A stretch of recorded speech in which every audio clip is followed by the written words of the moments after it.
Number নিচে দেওয়া হয়। ফ্রি কনসালটেন্সি কীভাবে পাবে সেটা সেই নিয়ে অনেকবার অনেক ভিডিও করা হয়েছে, সেগুলো দেখে ডেটাবেস পাঠিয়ে দেবে, কোশ্চেন পাঠিয়ে দেবে। আমি যখন ফ্রি হব তখন ডেফিনেটলি তোমায় কল করতে বলবো, কল করে তোমার কোশ্চেনের অ্যান্সারটা পেয়ে যাবে। বোকা বোকা নেকা নেকা করে আবার জিজ্ঞেস করো না যে আমি কি আপনাকে কল করব। তুমি ডেটাবেস না পাঠিয়ে কল করবে কি করতে? ডেটাবেস পাঠাও, কোয়েশ্চেন পাঠিয়ে দাও, যখন আমি কল করতে বলবো কল করে অ্যান্সারটা নিয়ে নেবে। অনেকে আছে এসে দেখা করতে চাইছো, বারবারই তো বলা হচ্ছে যে ফোনে অডিও কলে যখন 10-15 মিনিট 8 ঘন্টা আমি ফ্রি কনসালটেন্সি দিয়ে দিচ্ছি, তোমার কোয়েশ্চেনের অ্যান্সার দিয়ে দিচ্ছি, তাহলে সামনে এসে বসে কি করবে? আমি আগেও বলেছি যতক্ষণ না তুমি আমার সাথে পরিচিত হচ্ছ, মানে অডিও কল দেন ভিডিও কল, তারপরে আমার সামনে এসে কথা বলার ম্যাটারটা আসবে। আর যারা প্রথমেই এরকম ভাবে না আপনার সামনে গিয়ে বলবো, কেন গো সামনে এসেই বলতে হবে? তোমার যদি আমাকে দরকার থাকে হোয়াটসঅ্যাপে পাঠাবে, সবার নিয়ম তো একরকম নয়। সামনে এসে বলার জন্য বহু বছর সময় দিয়েছি। 80% পাবলিক এসে যেখানে 8 ঘন্টায় কথা বলে বেরিয়ে যাবে তা নয়, একটা ভিজিট দিয়ে 1 ঘন্টা 2 ঘন্টা নিয়ে গেছে। কেউ আবার ওয়েলুশা সেজে, কেউ আবার ঘ্যান ঘ্যান প্যান প্যান করে। তার কাজের কথাটুকু হয়ে যাওয়ার পর বাইরে কাস্টমার থাকা সত্ত্বেও তারা নির্লজ্জের মতো সময় নিয়ে গেছে। 17-18 বছর ধরে যে এই লাইনে আছি, এগুলো দেখতে দেখতে আমার বিরক্তি ধরে গেছে। এখন আমার যা বয়স 54 ইয়ার্সে, আমার সত্যিই ইচ্ছে করে না। কিছু কাস্টমার আছে এবং কাজের মধ্যে থাকলে আমি নিজেও ভালো থাকবো, ভগবানের প্রতি শ্রদ্ধাও জানানো হবে যে বিদ্যেটা দিয়েছে সেটা সদ্ব্যবহার করছি, সেই জন্য এই লাইনে এখনো এই বয়সেও লেগে আছি, নাথিং এলস। ওই সামনে এসে ঘ্যান ঘ্যান প্যান প্যান করা, তারপরে এক একজন এসে তো সাষ্টাঙ্গ প্রণাম করতো, হ্যাঁ মা বলে একেবারে শুয়েই পড়লো। আমি জানতাম সেগুলো জানোয়ার ছাড়া কিছু না। ভগবান এইদিকে নাটকের বুদ্ধিটা যেমন দিয়েছে, পেছনে বাঁশও খাটিয়ে দেবে এবং সেটা তারা ভোগ করবে। মুশকিলটা হলো, মুশকিল না মানে ব্যাপারটা হলো সেই সময় তারা আর মুখ দেখাতে আসবে না। কারণ আমি বারবারই বলছি আমি ফ্রেশ সিডার। আমার সামনে বসে যত নাটকই করো না কেন, আগেও যারা করেছো, কোন মানুষ কীরকম এবং সে কতটা আমাকে ফলো করতে পারে সেটা তো তার ব্যবহারই পরিচয়। তুমি মনে করো 1 বছর ধরে আমার কাছে অ্যাটাচ, আমার সাথে অ্যাটাচ, তুমি এক্স্যাক্টলি কীরকম 1 বছরে তোমার নারী নক্ষত্র আমি বুঝে গেলাম। এটা জরুরি নয় যে সবসময় আমি তোমার মুখের ওপর বলবো। আমার বক্তব্য হলো তুমি আমার সাথে অ্যাটাচ, টাকা পাঠাচ্ছ, করে দিচ্ছি। তোমার যদি মনে হয় যে তুমি নিয়মকানুন পালন করে ভালো নেই, ছেড়ে দাও। আমার কাজের নিয়ম অনুযায়ী 3 দিন কি 4 দিন তোমার কাজটা করবো না, আফটার এফেক্ট নিজেই বুঝতে পারবে। আমার সাথে তর্ক করে তো লাভ নেই। জ্যোতিষতন্ত্র বা সিস্টেমে থেকে মানুষ ভালো থাকে না খারাপ থাকে তার জলজান্ত প্রমাণ তো আমি। আমার 2016, 17, 18 সালের ভিডিও দেখবে, এখনকার ভিডিও দেখবে, একই নাম, একই স্পেলিং, ফোন নাম্বার দুটোই 9007540767 আর 84-205-8283। তো আজকের টপিকটায় চলে আসি, সাবজেক্টটা একটু ভূমিকা করে নিতেই হয়, বিভিন্ন রকম ম্যাটার থাকে।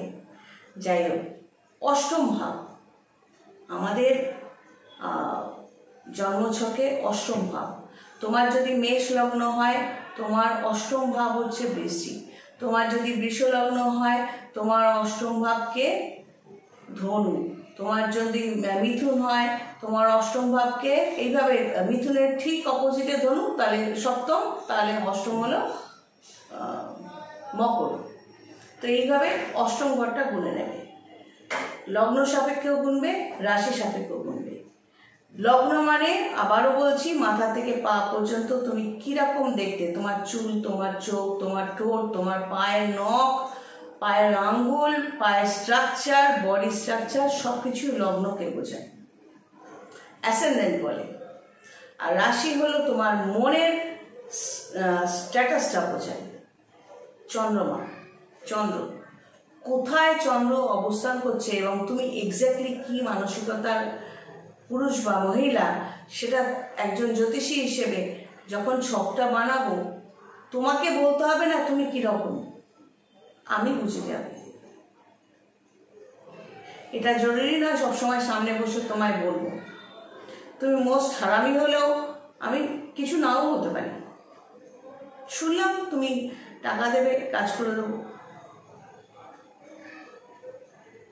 তো ফেস রিডার হিসেবে প্লাস ছক দেখে, প্লাস হাতের রেখা দেখে আমার বুঝতে টাইমই লাগে না।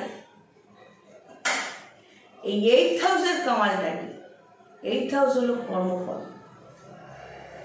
মানে মেষ ধরলে তার সপ্তম ঘর হলো তুলা, অষ্টম ভাব হলো বৃশ্চিক।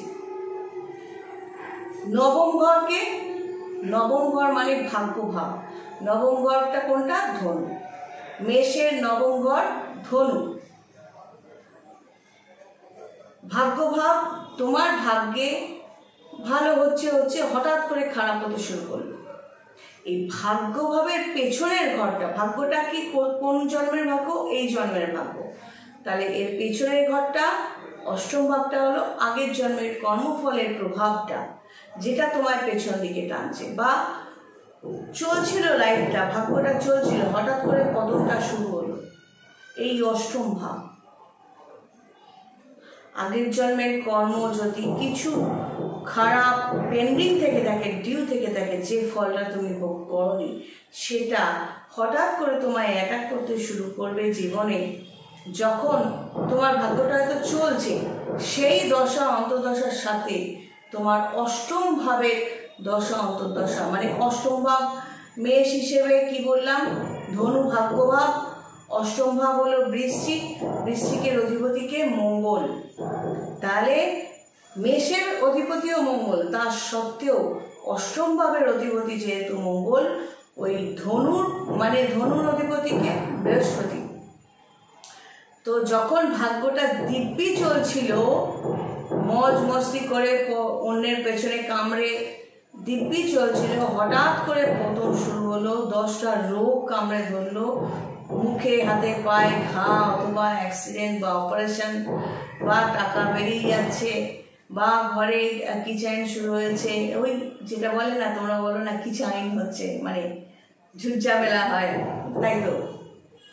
তো বিশাল তাণ্ডব শুরু হয়েছে লাইফে, ওই অষ্টম ভাব পেছন থেকে টেনে ধরল। আগের জন্মের কর্মফলের ভাব, যেটা মৃত্যুসম যন্ত্রণা দিতে পারে, সেটা হলো অষ্টম ভাব। এইবারে এই অষ্টম ভাব হলো মঙ্গল, বললাম মেষ সাপেক্ষে। এবার মেষ সাপেক্ষে সপ্তম ঘর কি বললাম? তুলা। তুলার আগের ঘর কি? কন্যা। কন্যার অধিপতিকে বুধ। আমি এর আগে বহুবার বলেছি, ষষ্ঠ অষ্টম দ্বাদশ কানেকশন হয়ে গেলে মৃত্যুসম যন্ত্রণা পেতে হয়। এবার সেটা মৃত্যু, মানে মৃত্যুসম যন্ত্রণাটা মৃত্যুও বোঝায়। যাই হোক, তো এই ষষ্ঠ ঘরের অধিপতি বুধ। তাহলে কি দাঁড়ালো? তোমার দিব্যি চলছে লাইফটা, সেখানে মঙ্গল এবং বুধ কানেক্ট হয়ে গেল, অর্থাৎ ষষ্ঠ পতি এবং অষ্টম পতি। ব্যাস, কেস খাওয়ার সময় চলে এলো। মেষ সাপেক্ষে দ্বাদশপতিকে মিন, মিনের অধিপতিকে বৃহস্পতি। এই বুধ মঙ্গলের সাথে বৃহস্পতি যুক্ত হয়ে গেলে, মানে ষষ্ঠ অষ্টম দ্বাদশ কানেকশন হলে, আর বাকিটা বললাম না। তো এইভাবে খারাপগুলো আমাদের পেছন থেকে টানতে থাকে। লগ্ন মানে কি? আমি যে এই শরীরটা নিয়ে জন্মেছি, যে এইরকম দেখতে, এটা তো আমার জন্মছকে পাওয়া যাবে।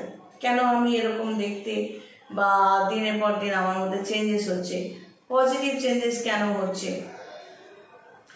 তো আমার দ্বাদশ ভাবটা মানে কর্মফলটা, আগের জন্মে, ওইটা ডাইলিউট হচ্ছে। সেই জন্য এই জন্মের লগ্ন ভাব মানে বডি অ্যান্ড চন্দ্র ভাব মানে মাইন্ড, এই দুটো পজিটিভ পাওয়ার পাচ্ছে। এই জন্য ষষ্ঠ, অষ্টম, দ্বাদশ ভাবকে তান্ত্রিকদের নিয়ম মেনে সিস্টেমে এসে সিস্টেমটাকে পুরোপুরি ফলো করতে হয়। তুমি জ্যোতিষের নিয়ম মেনে চলো, পুরোহিতের নিয়ম মেনে চলো, নো প্রবলেম, কিন্তু কোনো তান্ত্রিককে ধরলে তাকে টাকাও দিলে অথচ তুমি তাকে মিথ্যে বলছো যে হ্যাঁ আপনার নিয়ম তো সব পালন করছি, কিন্তু করছো না, definitely you will face the negative result. তান্ত্রিক মানে পুরোহিত এবং পূজারী এবং জ্যোতিষী নয়। তাদের নিয়ম এবং তান্ত্রিকদের নিয়মের পার্থক্য আছে।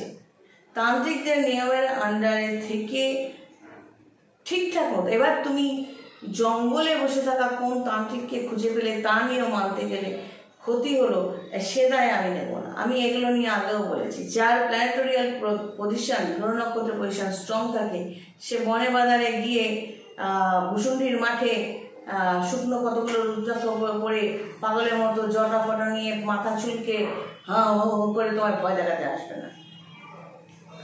গ্রহ নক্ষত্রের পজিশন যার যতটা স্ট্রং, সে ততটা টিপটপ, সে ততটাই মেন্টালি এবং ফিজিক্যালি স্ট্রং থাকার চেষ্টা করে। গ্রহ নক্ষত্রের স্ট্রেংথ মানুষকে সিস্টেমেটিক বানায়, অর্গানাইজড বানায়। এগুলো তো বুঝতে হবে। কেউ অর্গানাইজ নয়, সিস্টেমে চলে না, নিজের লাইফে সিস্টেম বলে কিছু নেই। এটা নিয়ে একটু পরে ভিডিওটায় যাব, তো তার অনেক কিছু প্রবলেম হবে, একটু জানা কথা। যাকে আজকে এই 6, 8, 12 স্পেশালি 8 নম্বর অষ্টম ভাবের কানেকশনটা বললাম। সবাই ভালো থেকো, God bless and take care.